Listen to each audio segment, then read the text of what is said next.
Et si derrière la crise politique française se cachait une crise bien plus grave, la crise de l'humain.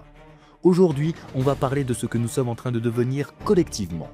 On nous a vendu la fin des idéologies, la neutralité des technocrates, la magie de la technologie et soudainement on se réveille dans un monde de technofascisme soft, où l'IA influence mieux les élections que les programmes politiques. De Gaza au Brexit, de Trump aux soi-disant démocraties qui piétinent leurs propres valeurs, quelque chose s'est cassé, le sens. Sommes-nous encore capables de penser l'homme avant les algorithmes, le droit avant les intérêts, la dignité avant les likes ? Restez avec nous. Dans cette émission, on va poser les questions qu'aucun plateau télé n'ose plus poser et peut-être retrouver un début de réponse. D'après toi, cette instabilité mondiale révèle-t-elle avant tout une crise politique ou une crise de sens des sociétés contemporaines ? Alors, je pense que ce sont les deux phénomènes auxquels nous assistons. Nous assistons effectivement à une vraie crise de sens. Elle n'est pas récente, la crise de sens, elle est ancienne, elle nous a été présentée pendant longtemps comme l'idée que nous arrivions à la fin des idéologies et que nous allions avoir affaire à des technocrates au pouvoir, ou à la technologie, ou à la technocratie, ou à ce que l'on appelle aujourd'hui le technofascisme d'une certaine façon, comme si les idées étaient perdues et que ne restait que le moyen par lequel on assoit son pouvoir. Et ce que tu mets en évidence, je crois, est effectivement une vraie perte de sens, un vrai questionnement sur le sens, et qui va très très loin parce que non seulement ça a à voir avec nos idéologies anciennes qui semblent vraiment ne plus répondre aux défis de l'époque, mais avec les nouveaux moyens, avec tout ce que nous connaissons aujourd'hui jusqu'à la dernière étape de l'intelligence artificielle et de ce que sont les processus génératifs, eh bien, de ce point de vue, nous avons véritablement un vrai questionnement sur l'homme. Et ça, c'est transversal et universel. C'est vrai dans ce qu'on appelle l'Occident, comme l'a justement défini, je pense, avec toutes les mesures relatives que nous devons avoir par rapport à la question de qu'est-ce que l'Occident aujourd'hui, mais c'est vrai aussi dans le monde asiatique, toute société confondue, c'est vrai pour la Chine comme c'est vrai pour les alliés de l'Occident, et c'est même vrai pour le Sud global, parce que ce que nous sommes en train de voir aujourd'hui, c'est l'intervention avec ces nouvelles technologies, avec l'intelligence artificielle, d'une capacité d'influence sur les processus de l'opinion publique qui sont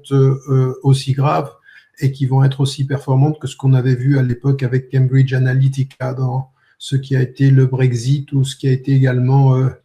l'élection de Trump dans un premier temps. Donc ça, c'est une réalité sur laquelle il faut que nous posions un regard. C'est-à-dire qu'aujourd'hui, on ne peut pas simplement, à mon sens, et c'est, je crois, le sens de ta question, observer les crises politiques et ne pas observer ce qui profondément est une crise de sens, est une crise de l'humain en fait. Et l'un se joue de l'autre et l'un utilise l'autre d'une certaine façon. À côté de ceci, ce qu'a mis en évidence Bruno tout à l'heure sur les vrais questionnements par rapport au déplacement du centre de gravité à l'Est, qui est tout à fait vrai,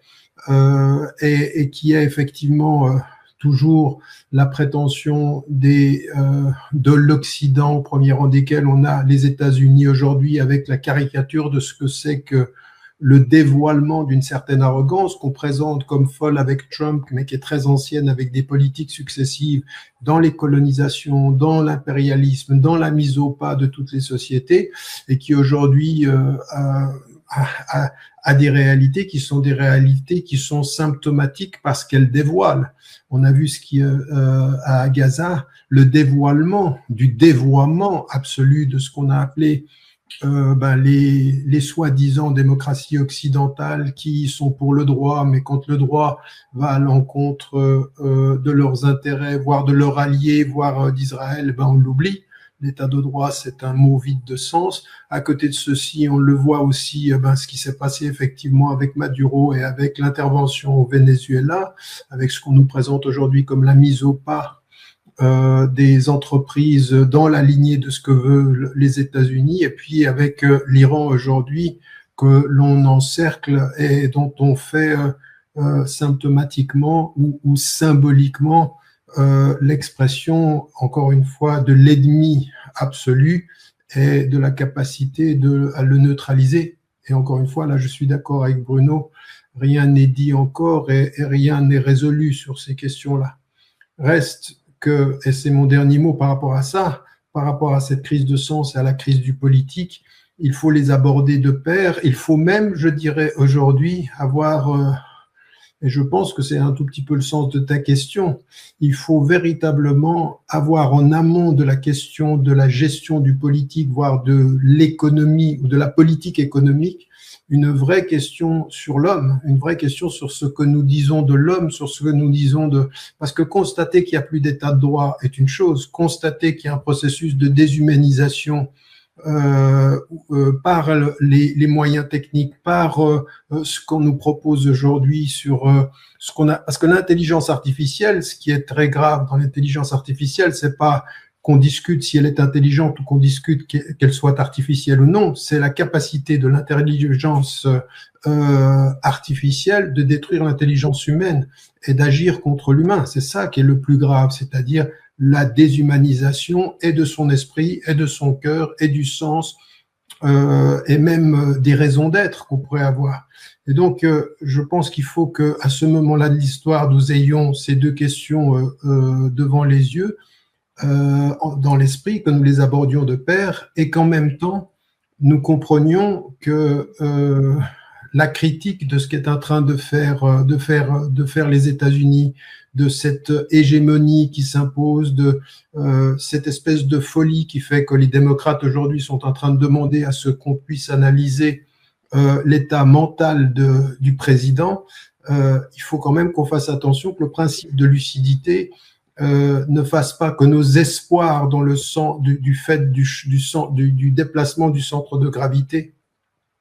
ne nous permettent pas encore d'analyser jusqu'au bout la capacité de nuisance et le pouvoir auquel nous faisons face. Parce que la capacité de nuisance et le pouvoir des États-Unis,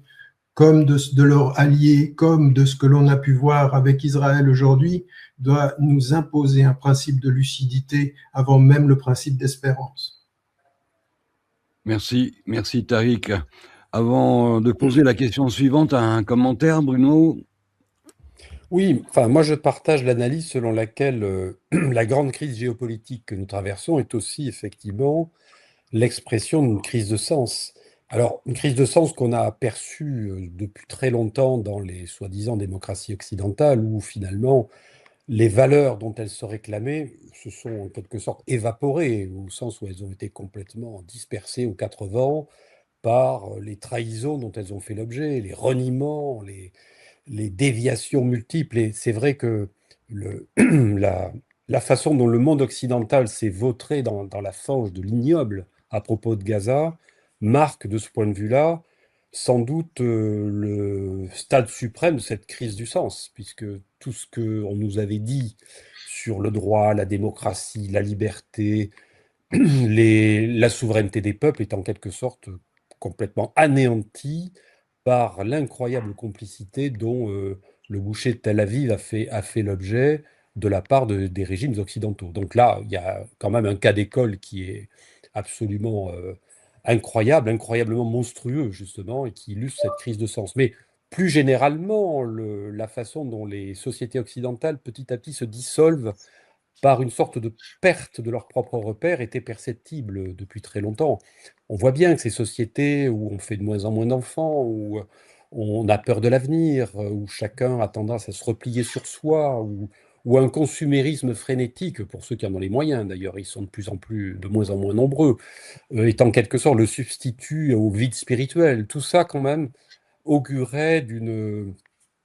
forme de déchéance dont on voit aujourd'hui l'accélération, je dirais. Voilà, c'est pas totalement nouveau tout ça, mais ça s'accélère aujourd'hui très nettement.